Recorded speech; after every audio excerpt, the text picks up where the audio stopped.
अगर आप भी इनकम टैक्स रिफंड भरते हैं तो यह खबर आपके लिए बेहद जरूरी है।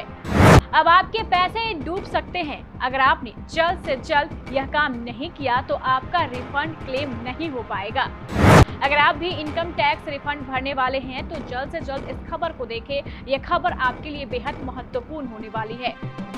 नमस्कार, केबीसी न्यूज में आपका स्वागत है और मैं हूं आपके साथ मुन्ना। इनकम टैक्स रिफंड भरने वालों के लिए एक नई खबर सामने आई है। वित्त वर्ष 2021-22 के लिए आयकर विभाग की तरफ से आयकर रिटर्न फाइल करने की अंतिम तिथि 31 जुलाई है। उम्मीद है आपने अपना ITR फाइल कर दिया होगा।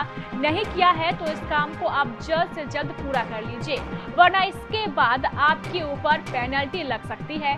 अंतिम तिथि से पहले ITR फाइल करना आपके लिए कई तरफ से फायदेमंद है। आयकर रिटर्न फाइल करने के बाद आपको इनकम टैक्स डिपार्टमेंट की तरफ से रजिस्टर्ड ईमेल आईडी और मोबाइल नंबर पर मैसेज आता है कि आपका आयकर रिफंड बनता है या नहीं। यदि इनकम टैक्स डिपार्टमेंट की तरफ से आपका रिफंड बनता है तो यह आमतौर पर 1 से 4 हफ्ते में आपके अकाउंट में आ जाता है। लेकिन आयकर का एक नियम ऐसा भी है जिसके तहत रिफंड बनने पर भी आपको विभाग की तरफ से कोई पैसा वापस नहीं किया जाता है, यानी आपके बैंक अकाउंट में किसी प्रकार की राशि नहीं आएगी। ITR filing website tax to win के CEO अभिषेक सोनी बताते हैं कि 5 जनवरी 2012 को सरकार की तरफ से जारी प्रेस नोट के अनुसार यदि आयकर विभाग की गणना के हिसाब से आपका आयकर रिफंड 100 रुपए से कम होता है तो यह आपके बैंक खाते में नहीं भेजा जाता। उन्होंने बताया है कि 100 रुपए से आयकर रिफंड होने पर यह आपके अगले साल के आयकर रिफंड में एडजस्ट हो जाता है।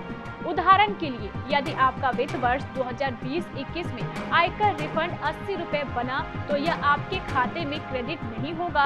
इसके अगले साल 2021-22 में यदि आपका आयकर रिफंड 70 रुपए है तो दोनों साल का जुड़कर यानी 80 + 70 150 रुपए आपके अकाउंट में क्रेडिट हो जाएगा। यदि यह आंकड़ा 100 रुपए से कम होता है तो विभाग की तरफ से यह पैसा नहीं दिया जाता। इतना ही नहीं, यदि आप पर टैक्स देनदारी बनती है तब भी 100 रुपए से कम वाला अमाउंट आपके इनकम टैक्स में एडजस्ट हो जाती है।